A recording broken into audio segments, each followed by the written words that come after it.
Seorang yang berumah tangga tentu menginginkan memiliki generasi robbani, anak-anak yang menyejukkan hati, menenteramkan jiwa. Maka Al-Quran memberikan pesan spiritual kepada kita untuk kita renungkan. Bagaimanakah kedudukan anak-anak kita itu? Pertama, anak merupakan anugerah yang Allah berikan. Makanya kita berdoa, Robbi habli minas solihin. Doanya Nabi Ibrahim, ya Allah karuniakan kepadaku anak yang solih. Sekian lama mohon pada Allah Subhanahu wa ta'ala, kemudian diberilah anak yang menjadi anugerah bagi orang tuanya. Coba kita lihat, saudara kita ada yang sekian lama, bertahun-tahun belum dikaruniai seorang anak, bahkan hingga akhir hayatnya tidak punya anak. Maka bersyukur yang sudah dikaruniai anak. Itu anugerah dari Allah Subhanahu wa ta'ala. Ini yang pertama. Yang kedua, kelahiran anak juga merupakan ujian sekaligus cobaan bagi orang tuanya. Anak yang diharapkan, yang dinanti-nanti, yang dimohonkan telah lahir, tapi jadi ujian. Maka Allah Subhanahu wa ta'ala berfirman, innama amwalukum wa auladukum fitnah wallahu indahu ajrun azim. Sesungguhnya di dalam hartamu dan anak-anakmu merupakan cobaan. Di sisi Allah ganjaran yang besar. Jadi anak jadi ujian atau cobaan. Yang ketiga, anak bukan saja jadi anugerah, bukan sekedar jadi ujian atau cobaan. Yang paling berat, ada kemungkinan anak itu menjadi musuh dalam kehidupan. Oleh karena itu Allah Subhanahu wa ta'ala memperingatkan orang beriman. A'udzu billahi samiil alim minasyaitonir rajim.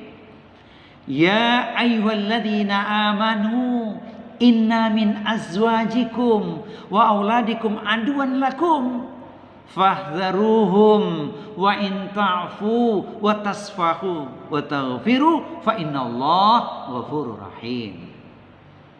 Wahai orang-orang yang beriman, sesungguhnya ada di antara anak-anakmu, istri-istrimu yang menjadi musuh dalam kehidupanmu. Maka berhati-hatilah engkau terhadap mereka. Engkau pantau mereka.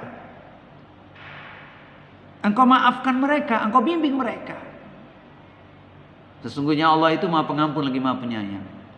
Jadi walaupun anak itu menjadi musuh dalam kehidupan, orang beriman tetap disuruh bersabar untuk mengawasi mereka.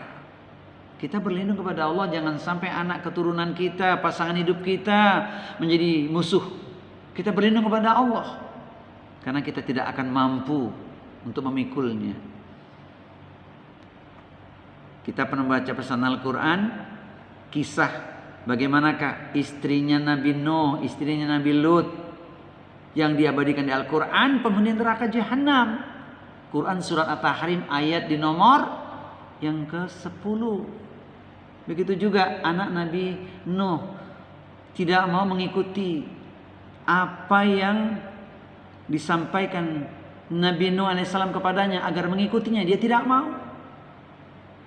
Sekali lagi kita berlindung, jangan sampai anak keturunan kita, istri kita, suami kita, pasangan hidup kita menjadi musuh dalam hidup ini. Dan yang keempat, Al-Quran memposisikan anak kita, generasi robbani kita itu adalah sebagai permata hati. Itu yang kita harapkan. Maka kan kita tidak lupa berdoa dengan doa yang terindah sejak kita akan menikah. Bahkan sebelum menikah kita sudah berdoa itu. Rabbana hablana min azwajina wa dzurriyyatina qurrata a'yunin waj'alna lil muttaqina imamah. Ya Allah, karuniakan kepada kami pasangan yang baik. Berikan pada kami anak keturunan yang menyejukkan hati, menenteramkan jiwa, yang kita nyebut itu sebagai permata hati. dan jadikan kami imam bagi orang-orang yang bertakwa. Ini yang keempat yang paling luar biasa.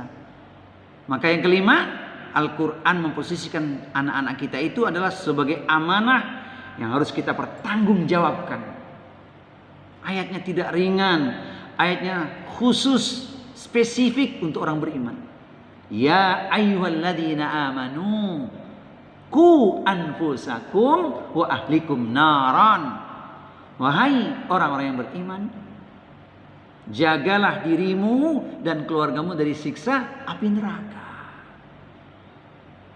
Mari kita bermohon kepada Allah Subhanahu wa taala diberikan kemampuan, diberikan ilmu untuk membimbing putra-putri kita.